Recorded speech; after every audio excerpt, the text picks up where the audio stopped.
Antara sebab-sebab yang menyebabkan seorang wanita itu sukar untuk mengandung. Satu adalah masalah end ovulation ataupun kita panggil ovulasi. Proses ovulasi yang tidak betul menghalang daripada berlakunya kehamilan.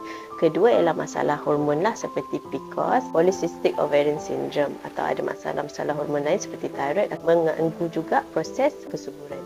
Okey, yang kedua ialah apabila adanya kecederaan di tiub fallopian. Contohnya sekiranya wanita itu ada history ataupun ada masalah sebelum ni, kita panggil penyakit kelamin, endometriosis atau ada pembedahan kepada bahagian pelvik, kadang-kadang berlakunya kecederaan kepada tiub fallopian sama ada ia bengkak atau tersumbat. Okey, ketiga ialah masalah kepada rahim iaitu structure abnormality kepada rahim ni lah, okey, yang mengganggu menghalang daripada penempelan ovum. Yang keempat, sekiranya ada masalah endometriosis. Ini endometriosis adalah condition di mana ada tisu daripada dinding-dinding rahim ni terpanggil tumbuh dekat bahagian sama ada bahagian muscle rahim ataupun dekat bahagian ovari, yang menyebabkan menghalang juga mengganggu masalah kesuburan.